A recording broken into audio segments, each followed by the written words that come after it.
In 1989, Sir Kenneth Branagh, who was not even 30 years old at the time, made Henry V, his own version of it, and it was basically him showing the world, I'm the new Laurence Olivier.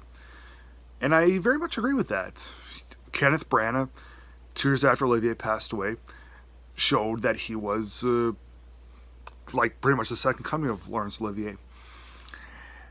And 2 years later, Kenneth Branagh goes on to do to make another fine creation, but this wasn't a Shakespearean thing.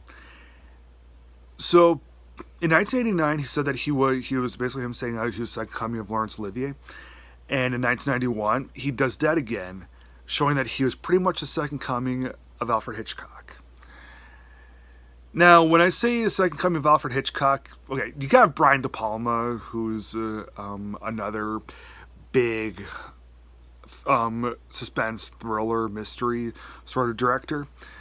But what Kenneth Branagh does with Dead Again is he tries to make, like, when Hitchcock did things like Rebecca and Spellbound and Notorious. That is the kind of thriller, that kind of film noir, well, neo-noir, because this was in the 90s.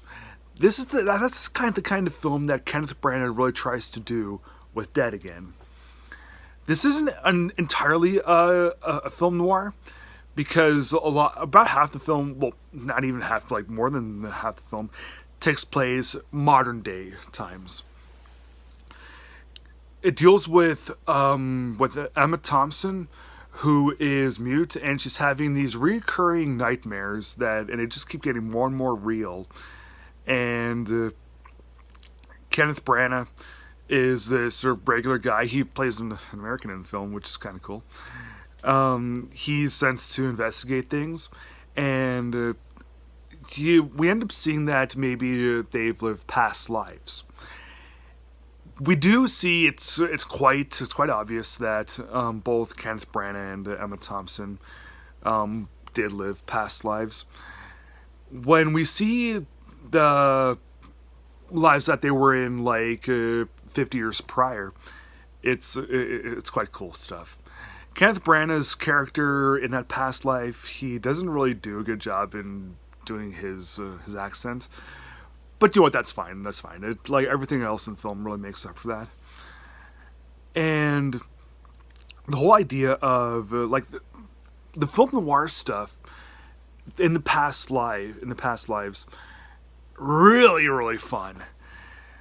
Because it's not entirely predictable, and it's just a lot of fun, and and it's very high energetic, and the way that, like, okay, I'm trying to tell what the story is about. I can't do a good job in explaining it. You have to see the movie for yourself because it's just so much fun. The contemporary portion of the film, also a lot of fun. I didn't think that.